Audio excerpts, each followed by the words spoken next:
Hi, so my name is Archana, and today our topic is physician-assisted suicide. And the policy that Bernice and I will be talking about is that physician-assisted suicide should be legalized in all 50 states. Currently, physician-assisted suicide is only legal in 4 states, and in Montana, it's only legal with a court ruling. And it is currently legal in California, and for our policy, we had certain conditions that the patient should have to follow before being able to do it. And the conditions are that the patient must be 18 years or older, 3 physicians must agree to sign a consent form to administer the medication, and the death date should be within 1 year from the diagnosis of the patient. There must be an oral and written consent by the patient with 2 witnesses there, and one of the witnesses cannot be a family member. The patient has to pass a mental health assessment to show that they're mentally capable of making rational decisions, and that the patient must submit 2 oral requests, a minimum of 15 days apart, and a written confirmation 48 hours before they take the medication.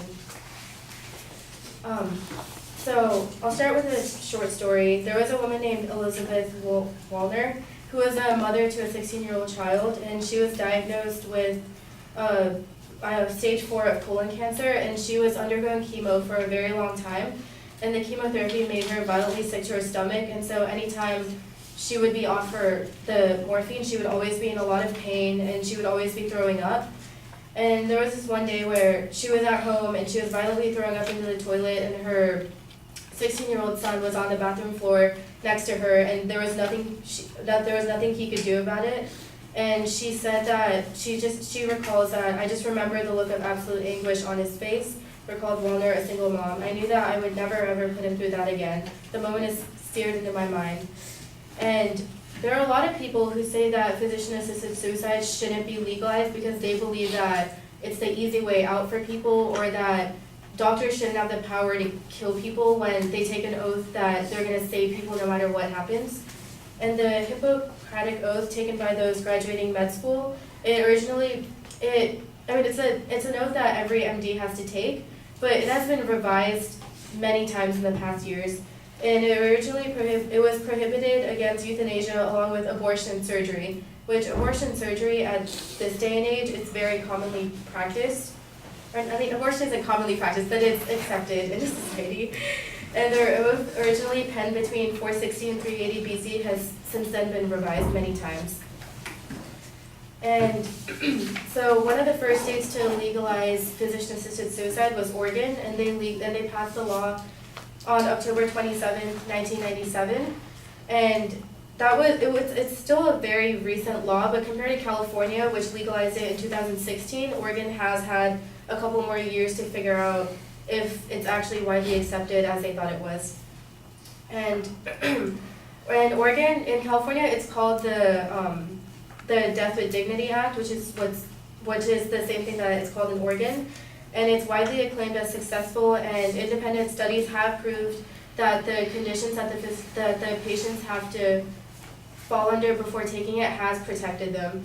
Many people do say that the patients might see it as an easy way out. Instead of having chemotherapy and trying to get better, they'll give up and they'll just want to commit suicide with the help of a physician. But the conditions that they have, such as that the patient has to pass a mental health assessment, they have to be terminally ill, which is defined as having a disease that cannot be cured and will cause death. And these conditions do make it so that the patient does have complete control over exactly what happens to them, and that they're not coerced into making a decision that they may end up regretting. 92% of those who choose to take the lethal medication said that the reason why they took it isn't because of the physical pain or the mental pain, it's because they felt as if they were losing autonomy and that they couldn't live or survive by themselves without the assistance of those around them, and that they felt like a burden to those around them. And that's the reason that's most often given, followed by 90% who said that they were worried about not being able to engage in activities that made life enjoyable, and that they didn't want to live out the rest of their days either in complete pain or dosed up on pain meds where they couldn't really function on an everyday basis.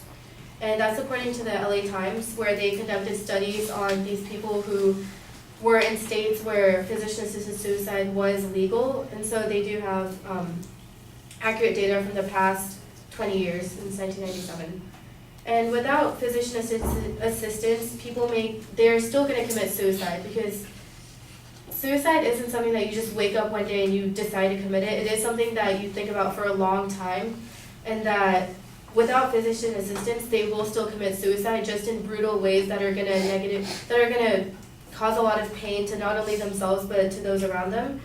And without physician assistance, people may commit suicide in messy, horrifying, or traumatic ways that may negatively affect those around them.